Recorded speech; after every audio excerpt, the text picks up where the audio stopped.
Olá, pessoal, bom dia para vocês. Segunda-feira, hoje já é dia 3 de novembro de 2025, são 7 horas da manhã. Nós estamos começando agora o penúltimo mês do ano, né? O feriado de finados esse ano foi domingo, ao final de uma semana tristíssima para o país, depois daquele espetáculo de sangue proporcionado pelo governo do estado do Rio de Janeiro. E o país começa a metabolizar as toxinas dessa tragédia e pelo menos um segmento, né, do espectro ideológico está se valendo disso para purgar a baixa popularidade dos últimos meses. É a extrema-direita que está se beneficiando da repercussão e da inaudita aprovação popular. É isso mesmo, aprovação popular a esse banho de sangue que aconteceu na zona norte do Rio de Janeiro. Em compensação, a popularidade do presidente Lula segue inalterada, segue como antes, mas embora o governo tenha sido muito criticado nas redes sociais, e essa foi a tônica da maioria das manifestações nas redes sociais, principalmente no Twitter, né, que é o reino de Hades da internet. Então hoje nós vamos falar sobre essas repercussões que continuam, né?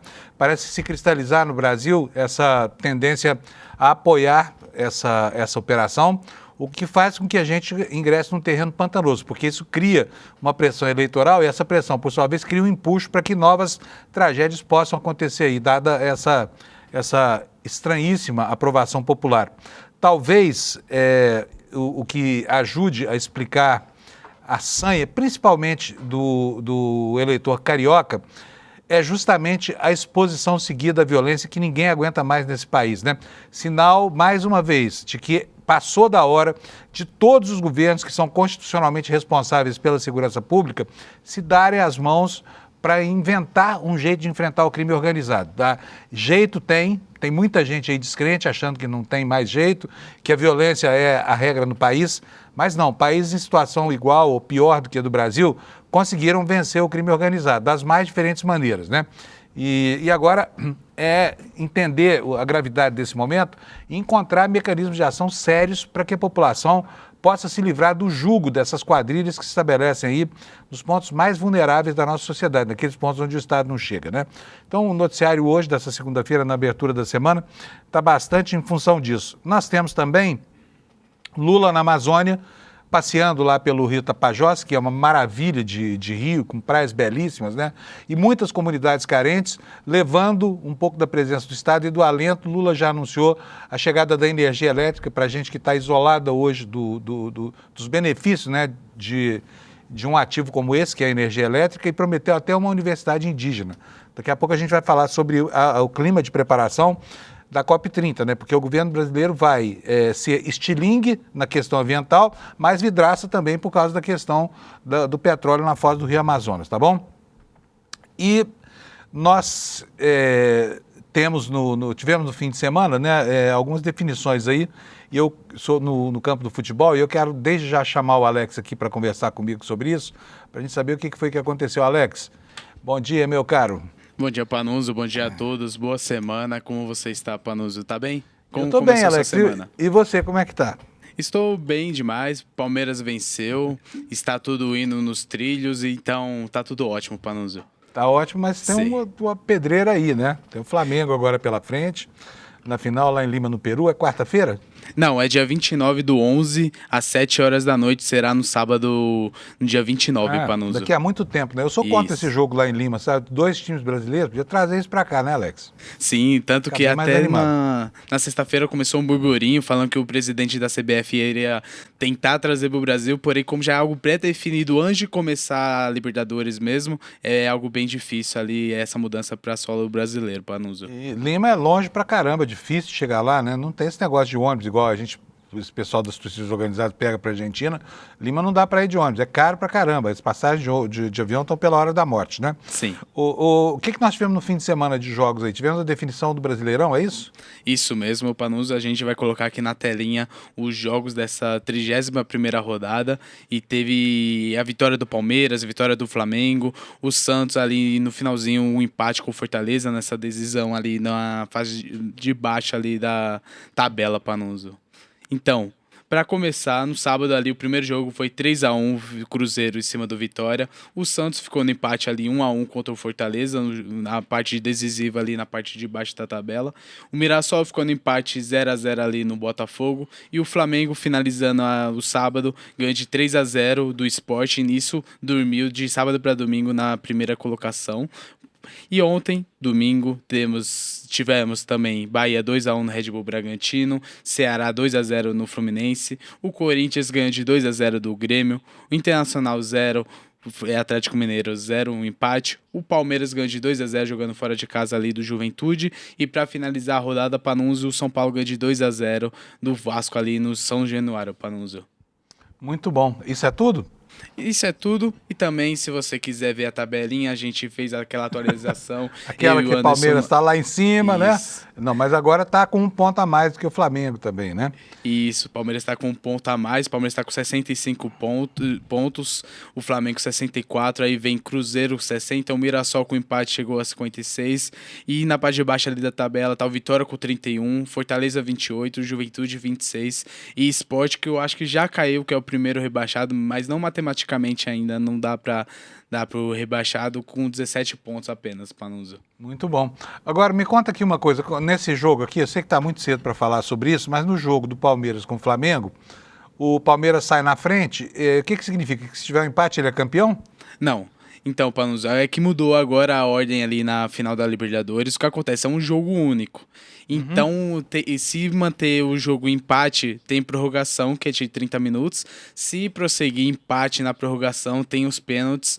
Então, eu vou torcer para o que aconteceu em 2021, que o Davidson fez aquele gol e o Palmeiras foi tricampeão da Libertadores naquele momento. Entendi. Quer dizer, então não tem vantagem por ponto, não tem nenhum critério de desempate, a não ser pênaltis e depois, aliás, a prorrogação depois dos pênaltis, né? Isso. E que vença o melhor. Isso, e que vença o Verdão, hein, Panunzio? Que vença o melhor, né, Alex? Sim. Valeu, Panunzio. Valeu, bom dia para nós. Vamos Boa nessa. semana para você, Alex. O Alex segue com a gente aqui, ele que é o nosso diretor de TV, tá bom? Pessoal, vamos dar uma olhadinha então nos destaques aqui do site do ICL. Daqui a pouquinho nós vamos ter o Lula Costa Pinto nos orientando aqui sobre o momento da política, porque essa vai ser uma semana super importante. Começam a haver, né, os primeiros eventos entre chefes de Estado preparatórios da COP30 e o Brasil do jeito que está, né? Problemas na área da segurança. Continuam as críticas sobre valores de hospedagens em Belém caríssimos, né? Que inviabilizam, por exemplo, a cobertura. Muitos órgãos de empresa não tem como mandar gente para lá, porque está pela hora da morte lá, o aluguel de hotéis, pousadas, até os muquifos de Belém estão custando caríssimo, né? Mas só que antes disso, espera aí, eu estou esquecendo da nossa meteorologia, Alex. Então nós vamos começar aqui com o mapa da meteorologia, com os avisos meteorológicos para o dia de hoje.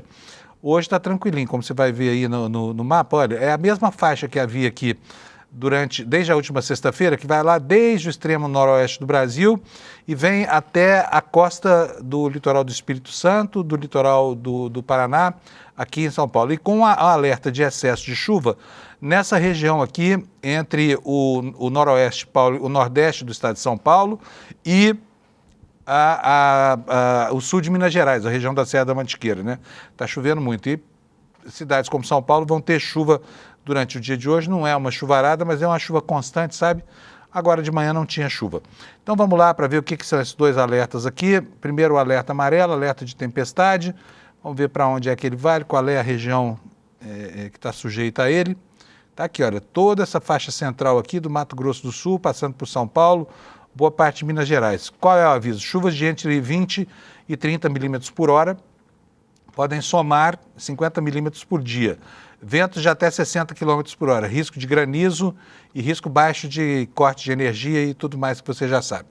Então vamos voltar aqui agora para a página principal da meteorologia, para a gente ver o outro alerta que é mais severo, para a gente ver quais são as regiões que estão sujeitas a esse alerta alaranjado. Chuva de entre 30 e 60 milímetros, podendo chegar a 100 milímetros por dia, portanto é bem mais. É toda essa região aqui, ó, praticamente todo o norte do estado de São Paulo, até Campinas, né? E toda a região aqui do sul de Minas, de Araxá e Belo Horizonte para baixo, tá? Até a região da Mantiqueira, aqui na divisa com o estado de São Paulo. Esta é a região onde mais vai chover hoje no Brasil. Agora nós vamos para as temperaturas, para ver como é que está começando o dia aqui nas várias capitais do Brasil. Olha, aqui você vê que está mais preciso aqui, mais ampliada a área da chuva, que é essa área verdinha aqui, né? E quanto mais verde escuro, mais água vai cair. Temperaturas, então, Porto Alegre vai ter máxima de 23, Florianópolis também 23, Curitiba também 23, São Paulo vai a 28 graus a temperatura hoje, quer dizer, vai ficar nublado o tempo, mas vai ficar quentinho. No Rio de Janeiro, a temperatura chega a 30, em Vitória chega a 31, Belo Horizonte 29 graus. Todos esses locais aqui que eu falei, pancadas de chuva previstas, tá? Desde Porto Alegre. Em Campo Grande teremos máxima de 33, também com chuva, em Goiânia 29, em Brasília, 28 graus Celsius, também chove lá em Brasília hoje, principalmente à tarde. Em Cuiabá, a máxima será de 32, em Porto Velho, 34, Rio Branco, 33, Manaus, 32 graus Celsius, em Boa Vista, Roraima, 34 graus, em Macapá, 34 também, em Belém do Pará, 35 graus, a pré-COP começando quente por lá, 33 graus Celsius em São Luís, 37 graus em Teresina, Fortaleza, 31, as capitais do Nordeste, todas elas com tempo bom, temperatura de 29 graus, 30 graus Celsius em Maceió, Aracaju também 30 graus Celsius, Salvador 30 graus Celsius. Faltou Palmas, que fica sempre por último, aqui vai a 34 a temperatura na capital do Tocantins, tá bom? Bom, vamos começar então a ver as manchetes aqui no site do ICL, gente. Esta aqui que você vai ver na sua tela é a nossa homepage, né, com que tem os principais destaques do dia de hoje. O primeiro dos destaques é a determinação do ministro Alexandre de Moraes para que sejam preservadas provas na operação policial do Rio de Janeiro. E, paralelamente, a gente tem visto aí ontem, por exemplo, a Globo fez matérias extensas do Fantástico com lado, né? A Globo tem lado nessa história aqui. Não se houve uma crítica e a narrativa parece que o que aconteceu ali foi esses jogos de internet, né, em que sobram tiros e balas e emoção e tudo mais. Mas as primeiras imagens liberadas formalmente pelo governo do Cláudio Castro, elas mostram o lado da polícia, mostram lá a epopeia que foi armar o resgate de um dos policiais que ficaram feridos na perna, né? O resgate demorou 1 hora por causa das condições terríveis no solo, lá na região do ingresso, na Boca da Mata, onde aconteceu a chacina do Cláudio Castro, né?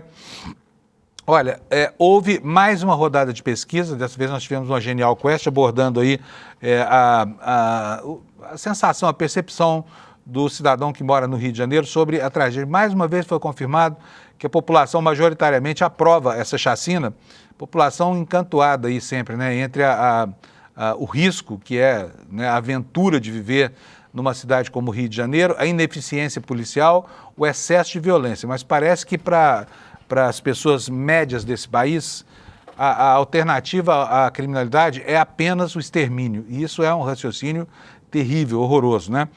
Mas a sensação de insegurança não diminuiu, tá? Quer dizer, os tiros do Cláudio Castro não feriram de morte a insegurança de viver numa cidade no Rio de Janeiro, tá?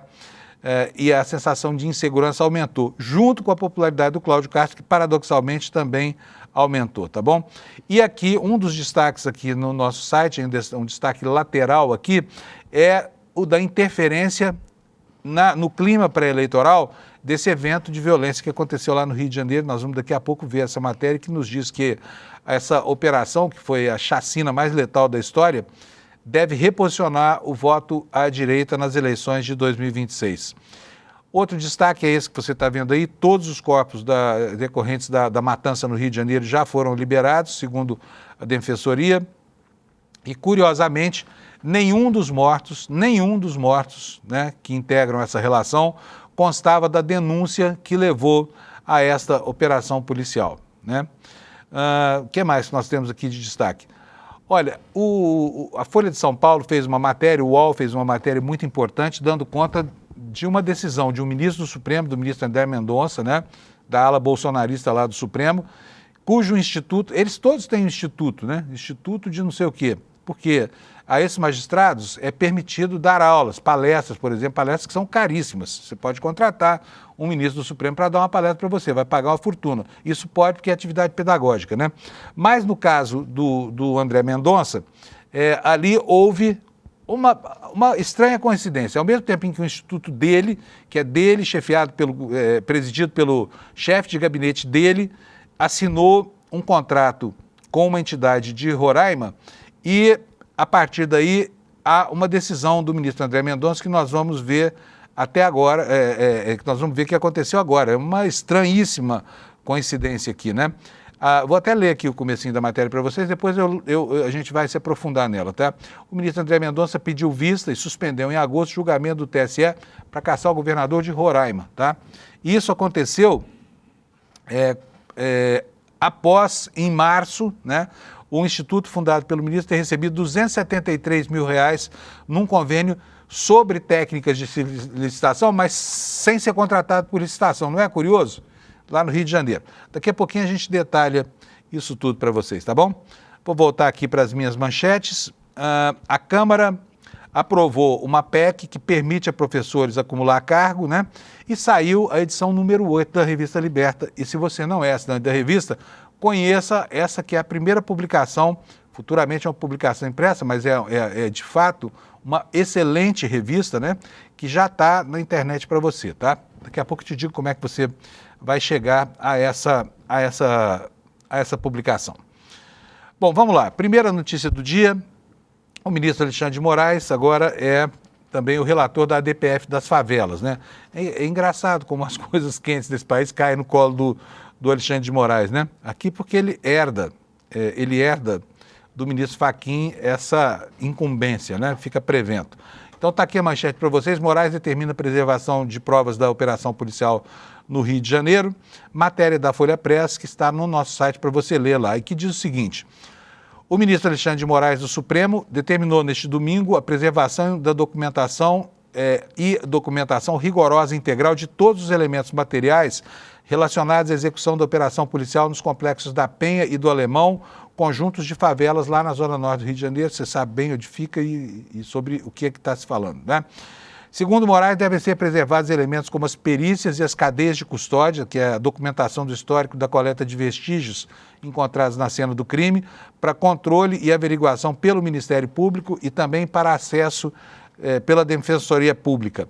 A determinação de Moraes atende a um pedido da Defensoria Pública da União. E a Defensoria Pública da União foi ao Supremo Tribunal Federal para tentar fazer com que as autoridades da patologia lá do IML do Rio autorizassem que a Defensoria Pública do Rio de Janeiro participasse das perícias. Para quê? Porque é preciso, sim, dar total transparência a isso, para que não pare dúvida, né? E para que nenhuma informação deixe de chegar à opinião pública, que precisa ser informada de tudo que aconteceu ali.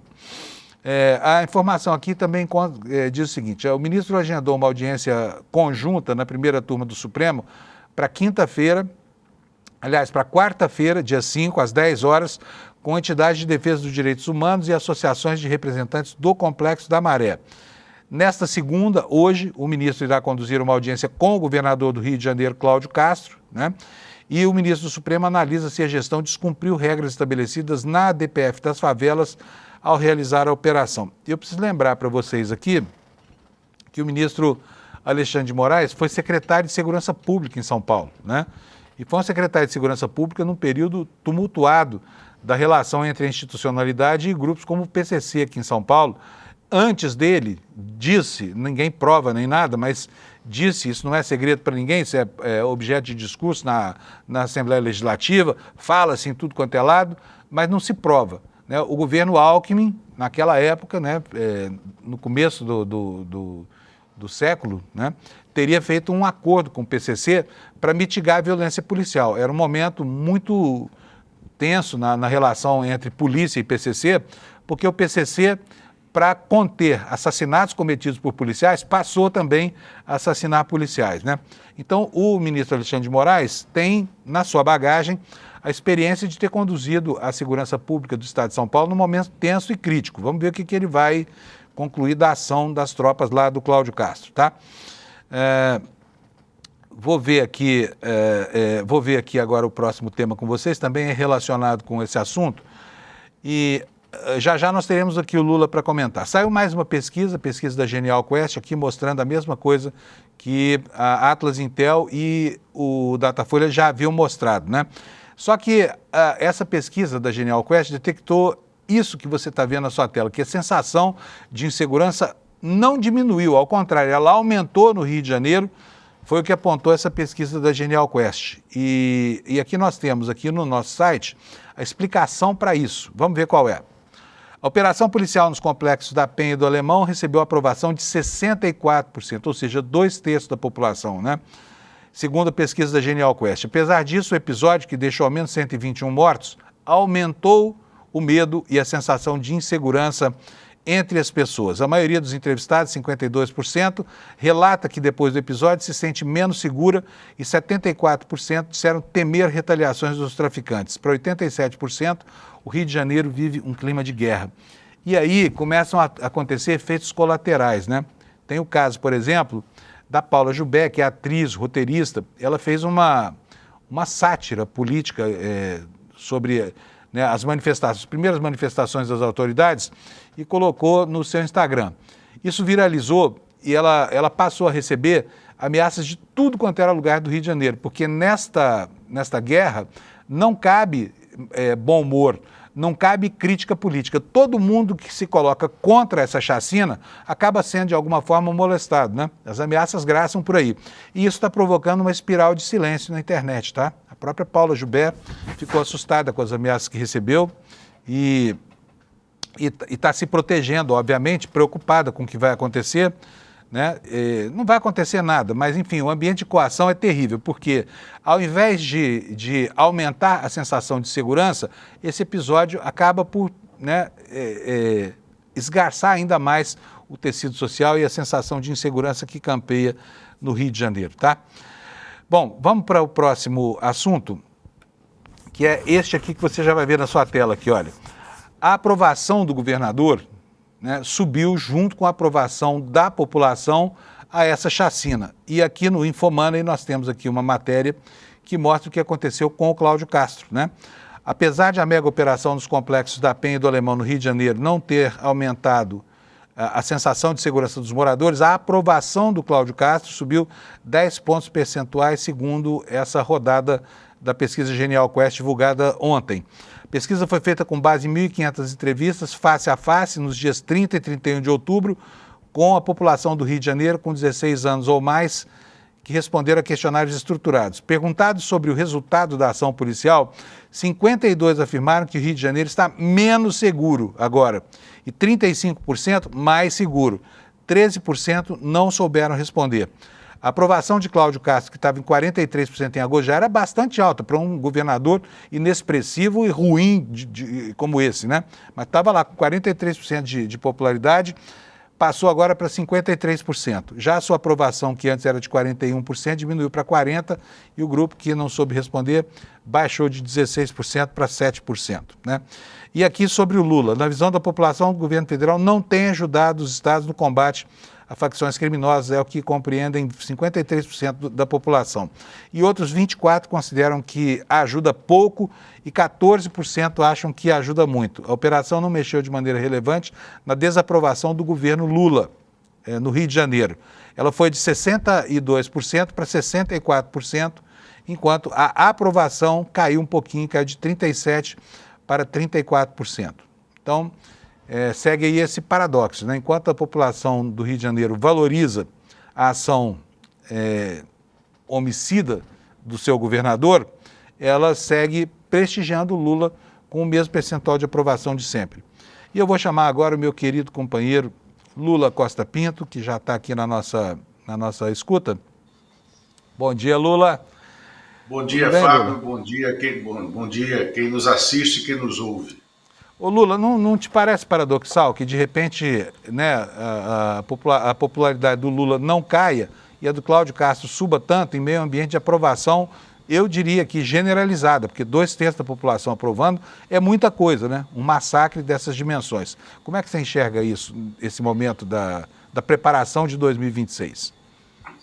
Fábio, primeiro, é muito cedo para a gente medir o impacto dessa operação específica na eleição de 2026, porque estamos a 11 meses, né, da ida às urnas. O Cláudio Castro era um governador que estava na lona eleitoral, vinha embolado ali entre quarto, quinto postulante ao Senado, numa vaga improvável que ele venha conquistar no próximo ano. E essa operação ela visou não apenas recompor o Cláudio Castro, a imagem do Cláudio Castro junto ao eleitorado, mas sim reposicionar a extrema-direita derrotada, a extrema-direita sem bandeira, a extrema-direita que abraçou o golpe e o Bolsonaro e o clã Bolsonaro,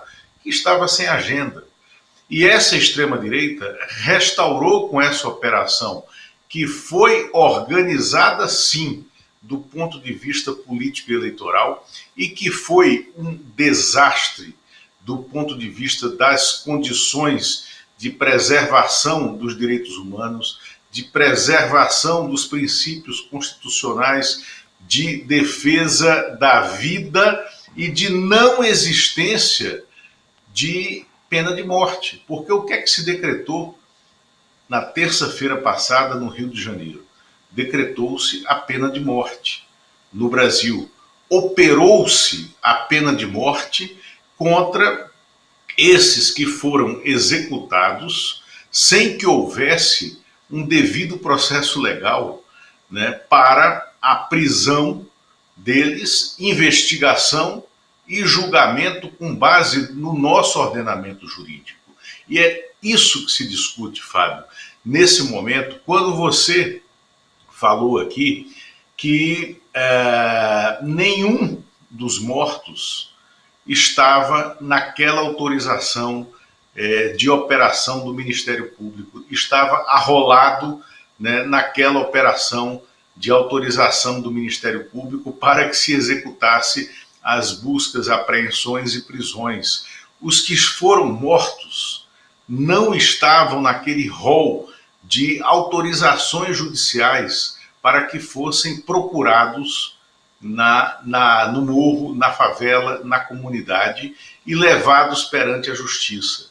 E é em razão disso que o governador Cláudio Castro e o aparato de segurança pública do Rio de Janeiro, inclusive o secretário de Polícia Civil, Felipe Cury, que é muito valente para vir nas entrevistas coletivas surgir como formulador, né, dessa matança, e como já o pré-candidato da extrema-direita ao governo do Rio de Janeiro, com essa imagem que ele criou de Ferrabras, de alguém que está à frente das milícias, de alguém que está à frente dessas operações violentas. E isso se reflete nessas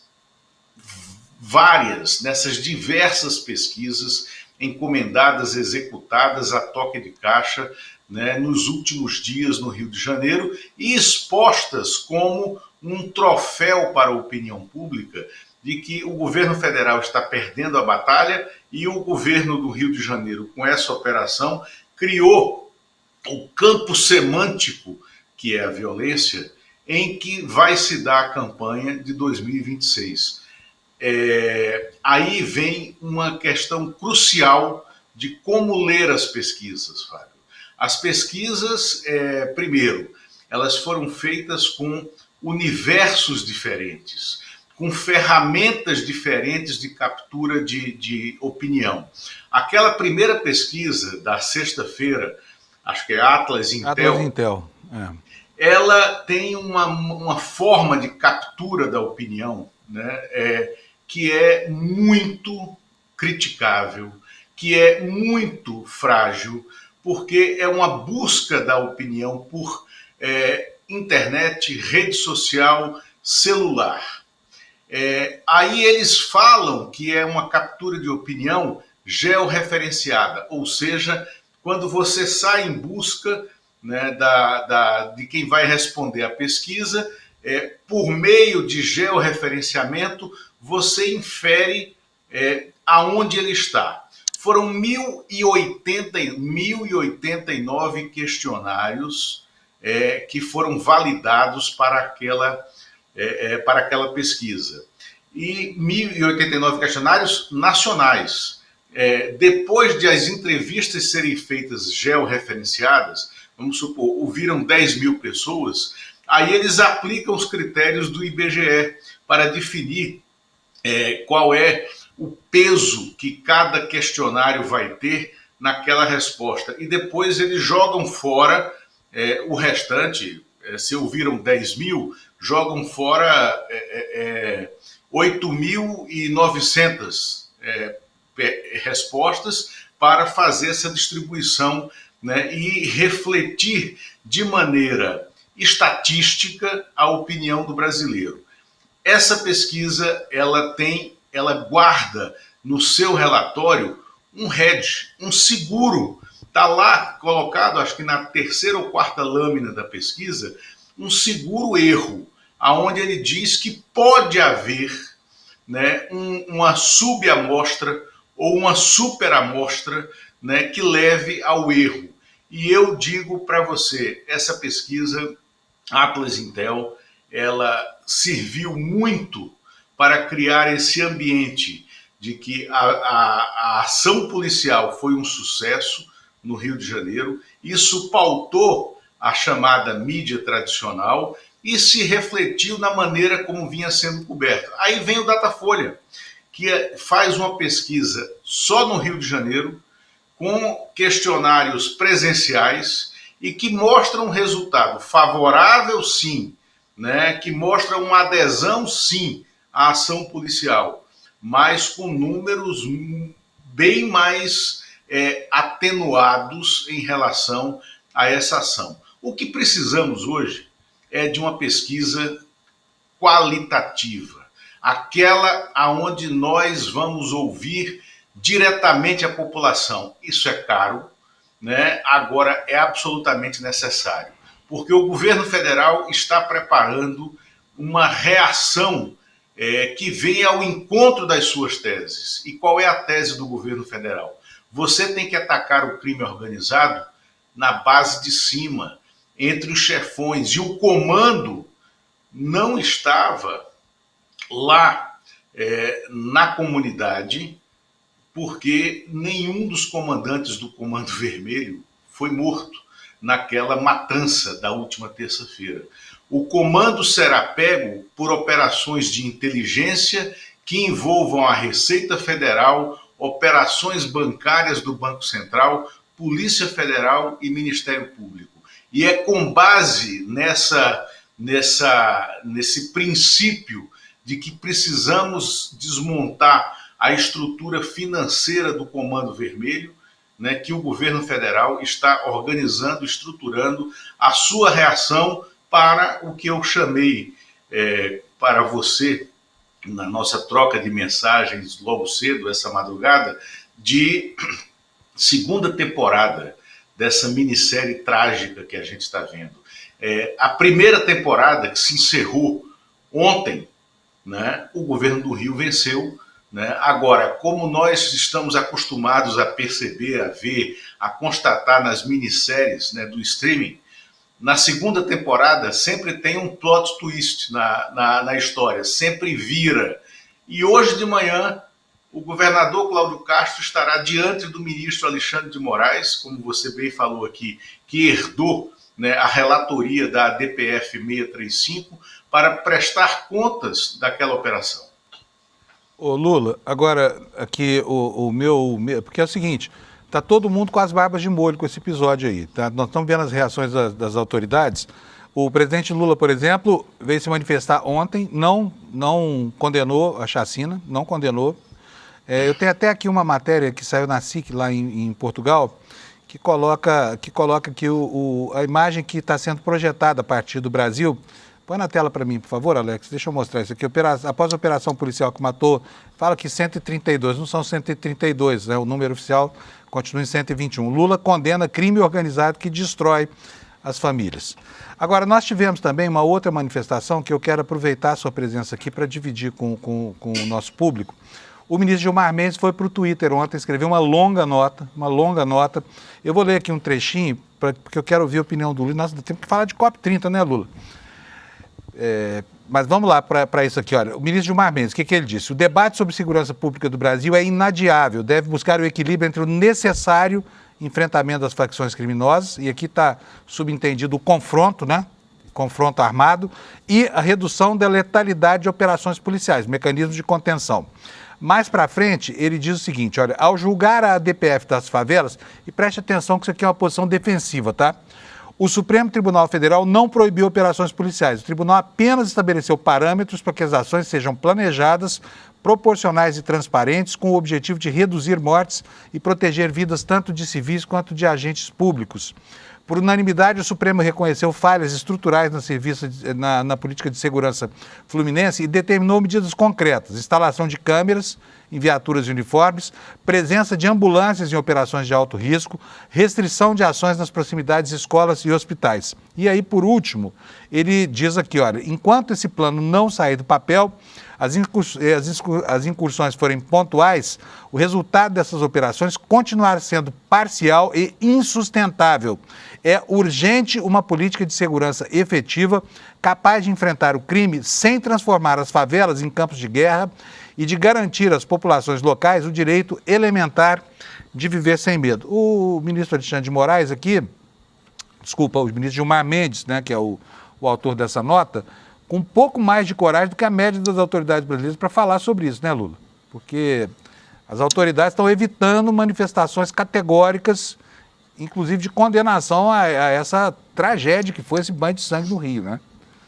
Exatamente. E ele coloca aí uma questão fundamental, quer dizer, o que o governo federal vem se batendo, de que o combate ao crime organizado se dá pela união, né, de todos os entes federados contra aquela ameaça que ela já é generalizada em todo o país, né? O ministro Gilmar Mendes é o decano do Supremo Tribunal Federal. A opinião dele, ela é ouvida por último e ela pode mudar tendências dentro do plenário do Supremo.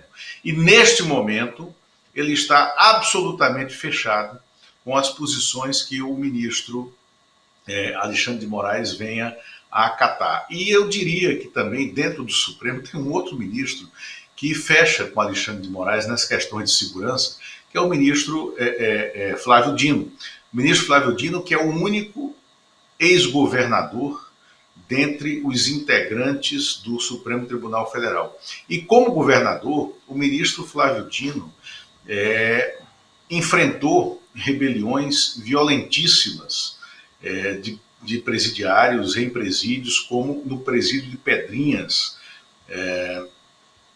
no Maranhão, e ele me contou que uma das experiências mais trágicas, mais pesadas, mais fortes, foi durante uma rebelião em que ele teve que enfrentar casos de não apenas decapitação, como nós tivemos no Rio de Janeiro na terça-feira naquela operação, mas também de canibalismo dentro do presídio. Então, que horror. Minhas senhoras e meus senhores que nos ouvem aqui, que nos assistem, quem passa por isso, quem enfrenta isso, não sai igual. E tem uma outra camada diferente da nossa para enfrentar essas questões. Então, estão chegando os adultos e consequentes na sala. E em relação ao pronunciamento do governo federal, que tanta gente cobra, ele vem sendo feito. Claro que vem sendo feito de forma a olhar a opinião pública e essa sensação que vem da opinião pública. Agora, há uma agenda que é inadiável para esse pronunciamento federal.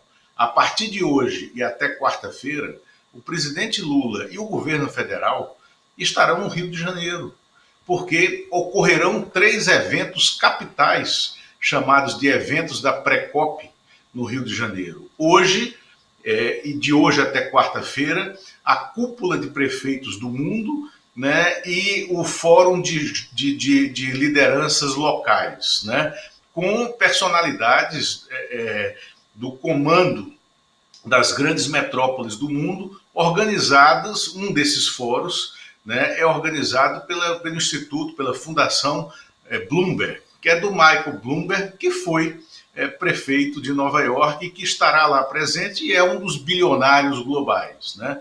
Na quarta-feira, o príncipe William estará no Rio de Janeiro para entregar um prêmio, que é o Earthshot, né? É um prêmio que ele criou para mudanças climáticas, para pesquisa em mudanças climáticas. Ele estará presente lá com a presença do presidente Lula e, é claro, que com todo um aparato de segurança que vai demandar uma resposta, se não direta, mas pragmática do governo federal em relação ao que ocorreu. E na quinta-feira, esse grupo se transfere já para Belém, porque haverá em Belém, quinta e sexta, né, o início das primeiras reuniões da COP30, que eles vão se estender pelas próximas 2 semanas em Belém. Então, nós temos aí uma semana que naturalmente demandará esse tipo de pronunciamento.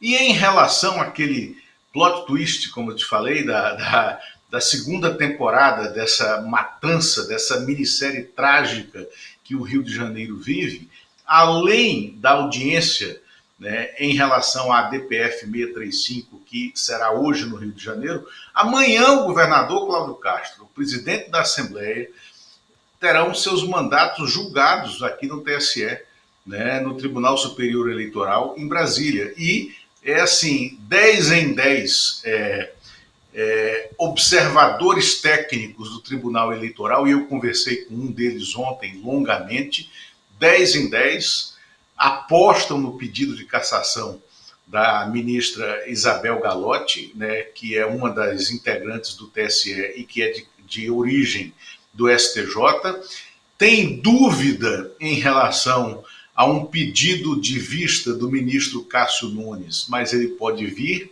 e levanta um questionamento que coloca o ministro André Mendonça sob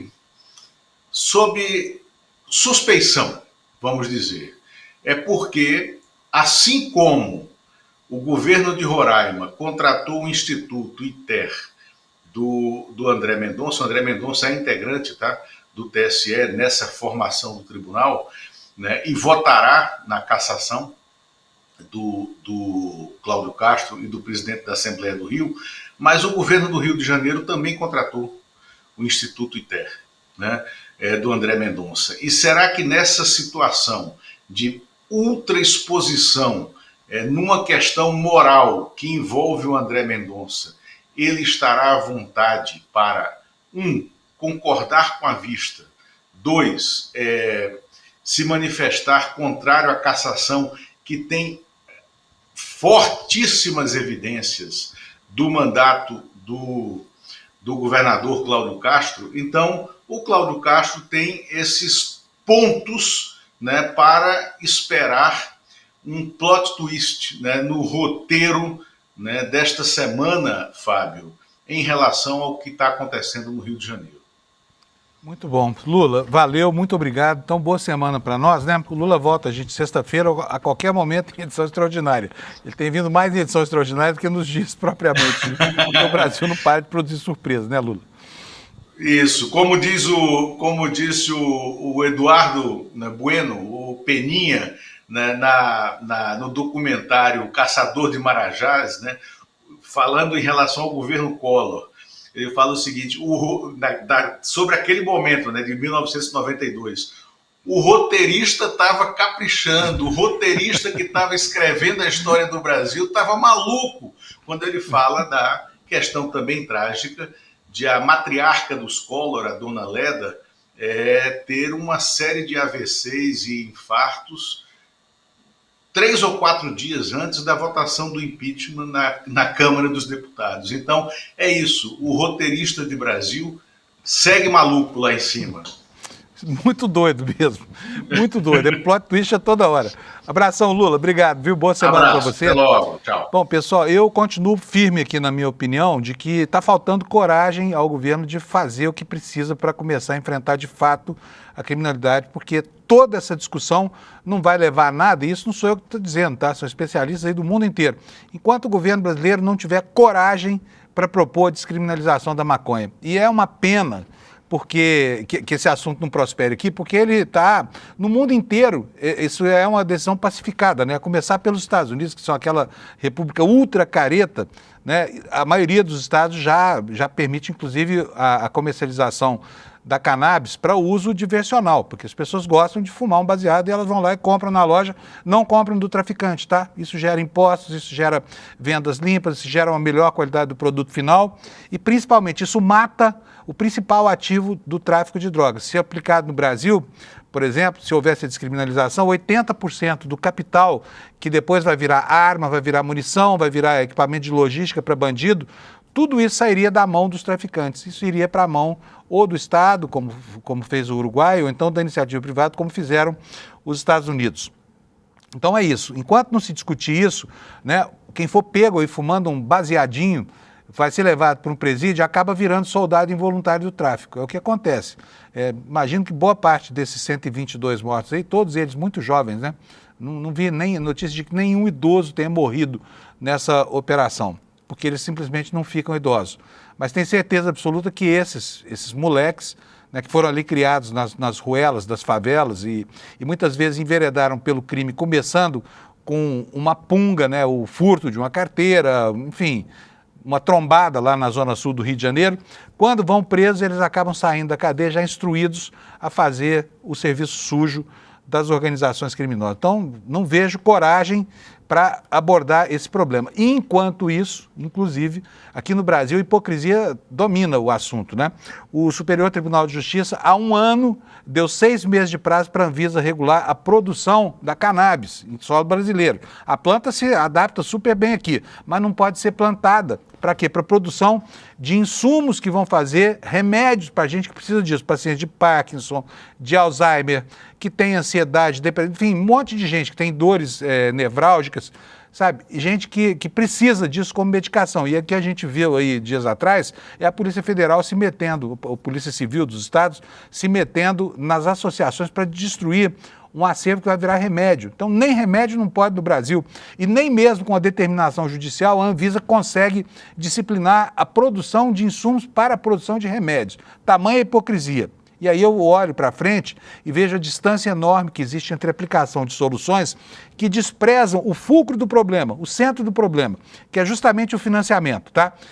É esse dinheiro, principalmente da maconha, que é 80% do volume financeiro do tráfico, que vai financiar as armas com as quais esses supostos bandidos teriam enfrentado a polícia no Rio de Janeiro e com as quais apavoram a população, tá? Ainda falando sobre esse assunto, nós temos aqui no jornal O Globo a informação ainda decorrente das várias pesquisas que foram feitas aí depois, né, da matança lá no Rio de Janeiro, e tem esse recorte aqui, olha, 72% da população do Rio de Janeiro é contra facilidade para compra e porte de armas, diz a pesquisa. Rejeição à flexibilização do acesso a armamentos cresce na esquerda, mas é superado pelo apoio da direita. Vamos ver aqui o que diz essa reportagem? Vou até aumentar a letra aqui, para vocês quiserem ler junto comigo.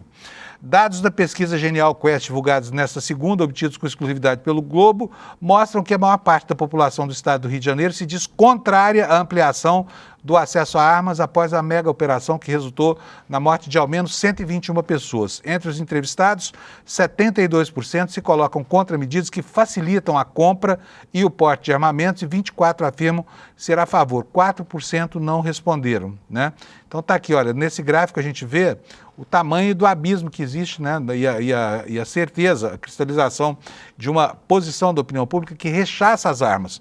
Só quero dizer para vocês que as armas que participam, né, dessa formação paramilitar do tráfico de drogas, elas não são adquiridas por vias legais, tá? Elas não chegam, elas chegam via contrabando, né? E esse é a segunda questão.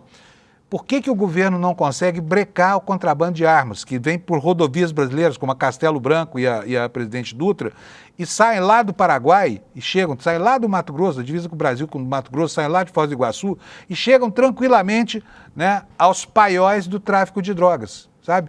Assim, é óbvio que tem que ter uma intensificação da fiscalização, porque não é possível permitir que centenas de fuzis cheguem ao tráfico. E essas armas, eu fiquei estarrecido com o preço. R$90 mil um fuzil pode custar, tá? R$90 mil.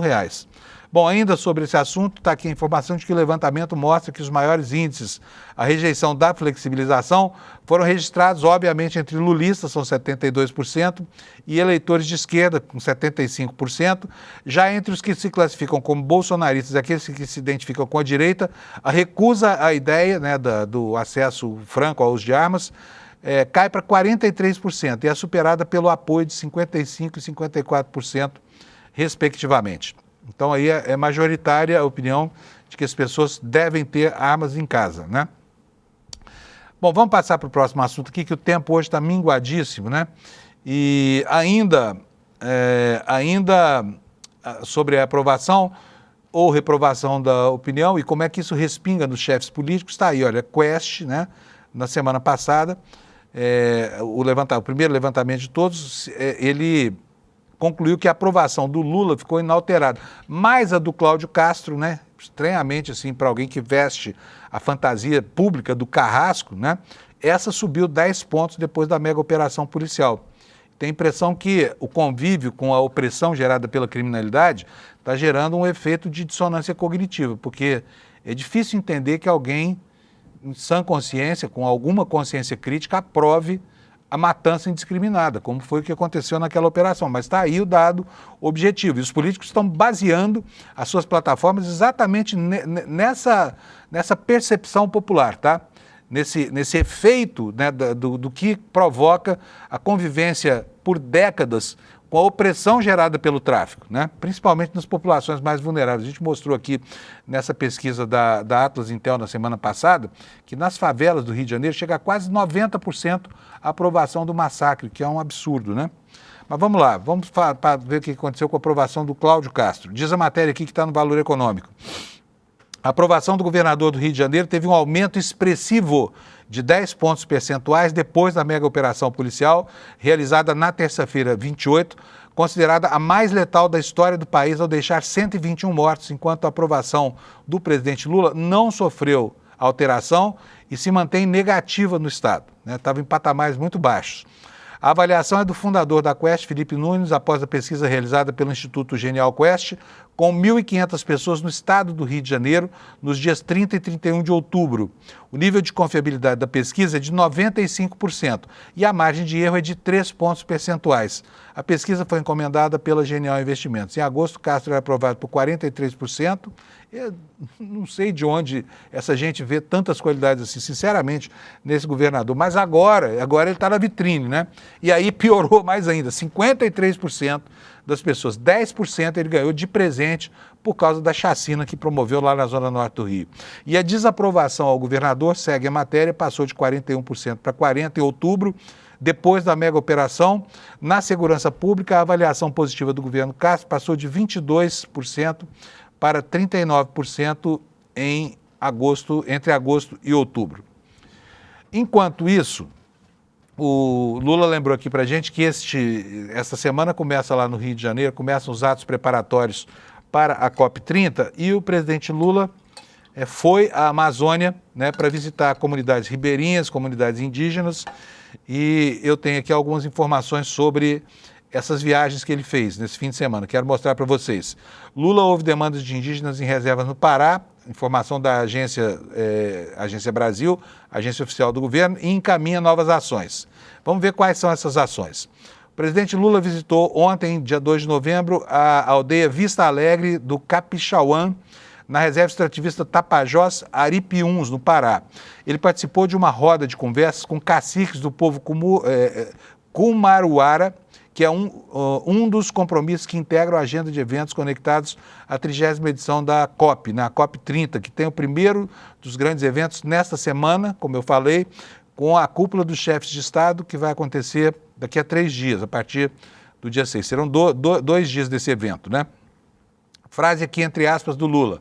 Sempre acho que a gente tem que ver com os próprios olhos e pegar na mão das pessoas para sentir como é que as crianças estudam, as condições, a alimentação que as crianças têm, o que produzem, para quem vendem, se tem mercado, como fazem para levar os produtos para vender em uma cidade, disse Lula em diálogo lá com essa comunidade indígena. Desde que Belém foi oficializada como sede da COP30, Lula tem justificado a escolha de um estado amazônico como uma oportunidade para que os líderes mundiais que historicamente defendem a preservação da Amazônia conheçam de perto o bioma e a realidade dos povos que lá vivem. Fiel ao princípio, a visita do presidente e das ministras Sônia Guajajara, dos povos indígenas, e Marina Silva, do Meio Ambiente e da Mudança do Clima, incluiu a reunião informal com caciques do povo Kumaruara, que vivem na aldeia Vista Alegre do Capixauã, visitada pela comitiva federal no meio do deslocamento de barco, né? E teve até uma cena engraçada, um vídeo, não vai dar tempo de mostrar aqui, porque já temos que encerrar o programa daqui a pouco, mas a ministra Marina Silva e o presidente ficaram lá, foram ver como é que é a extração do látex, né, da seringueira, e ela se emocionou lá, porque lembrou do pai dela, ela que né, durante uma boa parte da vida, a partir dos 11 anos de idade, ela fazia essa atividade extrativista. E ela chegou a sangrar uma árvore lá. Foi uma cena bastante comovente, né? Tudo isso visando a COP que vem aí. Que mais que nós temos sobre isso? Quero sair um pouco dessa seara da mega operação no Rio, mas é preciso antes informar vocês rapidamente, né, que todos os corpos, todos os 117 mortos já foram identificados e os corpos já foram liberados, né? E como a gente disse lá no comecinho do programa, isso mostrou que nenhum dos nomes dos mortos integrava a denúncia que originou essa operação, né? Portanto, esse é mais um sintoma do fracasso que foi essa operação, porque, afinal de contas, os objetivos estratégicos elencados, né, nos mandados de busca e apreensão não era mandado de morte, porque não existe pena de morte no Brasil, muito menos com um julgamento sumário de soldado da Polícia Militar do Rio de Janeiro. Mas, enfim, isso acabou fazendo com que, provocando reposicionamento aqui, né, do debate político e ideológico no Brasil. Quero informar para vocês, está no UOL, também está aqui no site do ICL, mas a matéria foi feita originalmente pelo UOL, que há uma suspeita agora rondando o ministro André Mendonça, tá? O ministro que foi indicado pelo ex-presidente Bolsonaro, está aí a manchete para você aqui no site do ICL Notícias. Mendonça suspendeu o julgamento do governador de Roraima. Por quê? Não se sabe se é por quê, mas houve efetivamente a contratação do instituto dele por 200 e poucos mil reais para uma agenda de serviços lá, de eventos de formação e qualificação profissional. Matéria do Eduardo Militão, da Folha Press, aqui no nosso site, diz o seguinte: olha, o ministro André Mendonça pediu vista e suspendeu em agosto o julgamento do TSE que pode caçar o governador de Roraima. Em março, o instituto fundado pelo ministro recebeu 273 mil reais do governo do estado em um acordo, um contrato sem licitação. O caso foi revelado pelo Globo, confirmado pelo UOL. O governador Antônio Denário teve o mandato cassado e recorreu ao TSE. O motivo da cassação foi abuso do poder político e econômico. Foram 4 cassações em nível estadual, as 2 últimas em janeiro e novembro de 2024. Em agosto, a ministra Isabel Galotti, que é a relatora do caso no TSE, votou pela cassação imediata. No mesmo dia, Mendonça pediu vista e suspendeu o julgamento. O pedido de vista feito em 26 de agosto valia por 30 dias e agora, no final de setembro, ele renovou o pedido por mais 30 dias. O TSE não informou quando o julgamento será retomado. Mendonça é fundador do ITER, que é o nome desse instituto, que foi contratado pelo governador Denário, em fevereiro, para dar 2 cursos para funcionários estaduais. Naquele mês, Denário já tinha apresentado um recurso ao TSE contra a cassação dele. E Mendonça já era ministro do TSE, está na corte desde junho de 2024. Em março, o governo de Roraima pagou esses 273 mil, né, que tiveram duração total de 6 dias, tá? 273 mil para 6 dias de curso, de 19 a 26 de fevereiro. Isso dá R$ 45.500 por dia de curso. Foram ofertadas 40 vagas para cada um dos treinamentos. O ministro André Mendonça ainda não se pronunciou sobre isso, tá bom? Gente, olha só, o Eduardo Moreira está lançando mais um livro, que está aqui embaixo aqui no vídeo, você pode ver aqui nessa tarjinha aqui, no domingo, dia 9, né, próximo domingo, ele vai lançar É Só um Jogo. É um tema super interessante. Eu, por exemplo, adoro essas discussões sobre, né, aquele universo que a mecânica quântica desvela para a gente e que leva a suposições inteiramente apartadas da nossa capacidade de perceber o mundo subatômico como ele é, né? São muitas especulações interessantíssimas do ponto de vista não só da física, como também da filosofia. E o Eduardo está colocando a visão dele sobre isso, né, sobre a ideia da Matrix, né, da teoria da simulação. Esse assunto é muito legal de falar, tá bom? E o lançamento está previsto para o dia 9, agora domingo, às 8 horas da noite. Você já pode fazer a sua inscrição para acompanhar, porque esse lançamento será um lançamento feito aqui pelo ICL, no evento virtual. Aqui, olha, icl.com.br/livro, tá? Esse livro deve ser muito legal. Não li ainda não. Estou esperando chegar o meu exemplar aqui, porque eu adoro esses assuntos, eles são fascinantes, né? Até porque o cérebro humano é incapaz de entender, embora as teorias expliquem, né, o funcionamento do mundo subatômico, né? Quando a matemática muda de sentido, enfim, quando há coisas que estão em dois lugares ou mais ao mesmo tempo, que têm duas ou mais características aparentemente paradoxais, tá bom? Então não vamos perder o lançamento desse livro do Eduardo. Domingo, 9 da noite, faça então a sua inscrição para ter o seu convite. Obrigado para você pela sua audiência. Amanhã nós estamos aqui 7 da manhã.